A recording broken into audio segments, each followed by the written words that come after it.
Ito ang pinakamahal na mangga guys sa buong mundo. Bihira ka lang makakuha nito kasi yung ano nito, maliit siya. Tapos yung sukat niya, sobrang liit lang.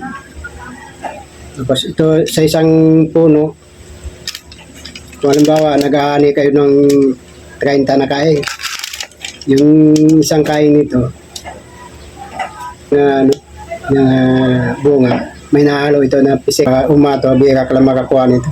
Malap ka mamulaksaga, nadapuan ka mga tuluyaw. Yan, pero matamis yung ano ito, laman niya.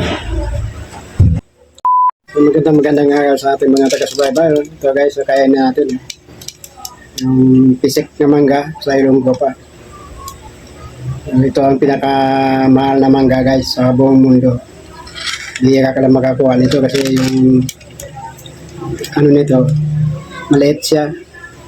Tapos yung sukat niya, sobrang liit lang.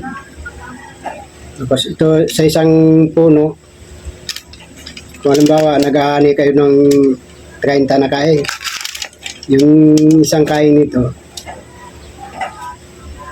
bihira ka lang makakuha ng ito ng alas isang kain lang makuha nito yung pisik nito. Kasi sa isang ponpon na, ano, na bunga, may nahalo ito na pisik na kung tawagin niya pinakaanak niya naman. Sa Tagalog to ang tawag nila dito, ano, sopin. Ito, yun. So ito yung kakainin natin guys. Yan, pisik na mangga. So sa umato, bihira ka lang makakuha nito. Kinalampas ka sa babaw kay malap ka mamulaksaga na dinadapuan ka mga tuluyaw. So pakita ko sa inyo guys kung ano yung tsura yung pisik. Yan. Tapos ang liit lang nito. Yan. Yan. Maliit lang yung ano niyan, pero matamis yung ano nito, laman niya.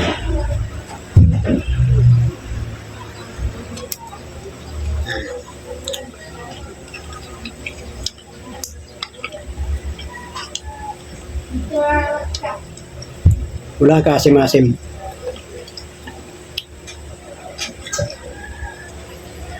Na may tusudan sa kanan saga.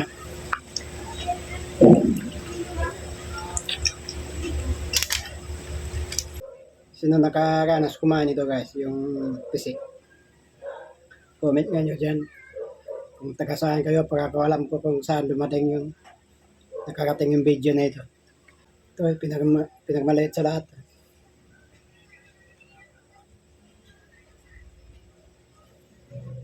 Tawag sa amin to pisik. Remis ang sabor niya, remis.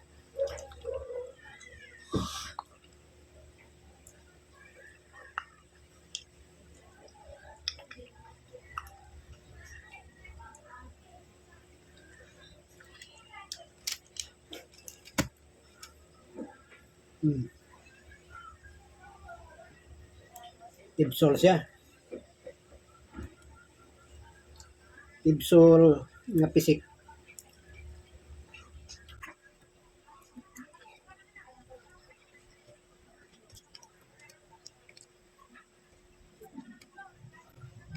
Remis sabor na ba, no?